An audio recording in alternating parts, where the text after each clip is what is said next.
Bwana Haji Manara, moja katika watu ambao ni wasemaji wakubwa kabisa wanajulikana hapa nchini Tanzania, lakini pia ni CEO wa Manara TV. Mmoja katika watu ambao ni wakubwa wanazungumziwa vizuri kabisa kutokana na michongo ambayo ilipita kipindi cha nyuma baada ya kumuoa Zailisa, kuingia katika conflict na Dula Makabila na vitu vingine kama hizo hapo, kuhusika katika ngoma kadhaa za Dula Makabila, kusema na vitu vingine kama hizo hapo. Mzungu kama Mzungu ni moja katika mtu ambaye alikuwa anatajwa sana katika ngoma za Dula Makabila. So Haji Manara bwana ameamua kuachia kasida yake juzi hapa baada ya kuingia mwezi mtukufu wa Ramadhani. Moja katika vitu ambavyo viliwastua watu wengi sana kuona ya kwamba na Haji Manara pia ameamua kuingia katika tasnia nzima ya uimbaji.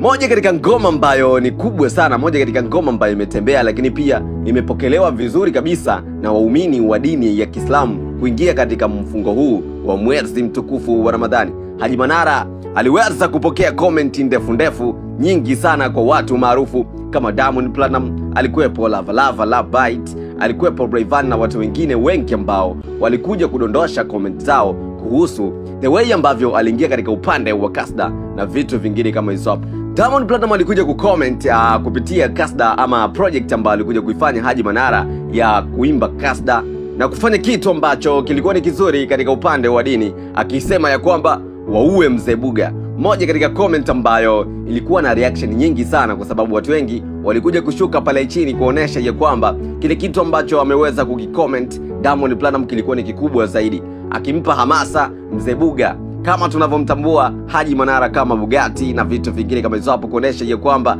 Bugatti aliweza kufanya kitu kimoja kikubwa na kizuri kabisa.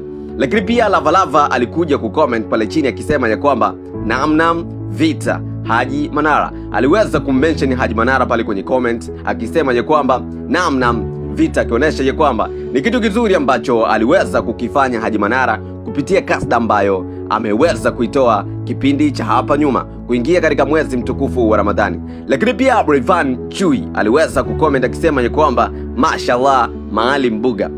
Bugatti ni moja katika watu ambao katika upande wa dini wako vizuri sana. Tumemwona kabisa kwamba ni moja katika watu ambao wana malezi ya dini. Lakini pia kuna kipindi ambacho tulikuwa tunamuona akiwa na mshape Diamond Platnumz katika misingi ya dini, akiweza kumwelekeza juu ya issue ya kuweza kumuoa Zuhura. Moja katika penzi ambalo ni zito sana hapa mjini, penzi la Diamond Platnumz pamoja na Zuhura.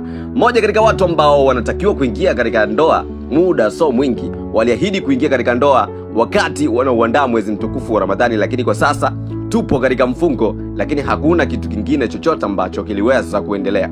Haji Manara tuliweza kumuona katika matukio makubwa mengi ya dini. Mfano, katika tukio la uzinduzi wa mashindano ya Qur'ani, pale ambapo walikuwepo viongozi wengi sana, aliweza kuhudhuria Haji Manara akionyesha ya kwamba katika kipande cha dini yuko vizuri kabisa, anafanya poa. Lakini pia aliweza kuingia katika tasnia nzima ya kuimba kasda. Kwa sasa tumeweza kumuona ameweza kuachia kibao chake kizuri kabisa, moja katika vibao ambavyo vimeweza kupokelewa vizuri kabisa na watu. So mimi nataka unipange hapo kwenye uwanja wa comment the way ambavyo umeweza kuipokea kasda ya kwake Haji Manara, umeweza kuitafsiri kwa namna gani? Nipange hapo kwenye uwanja wa comment. Mimi naitwa G2 One Time, G2 One TZ official Genius, na hii hapa ni G2 Media.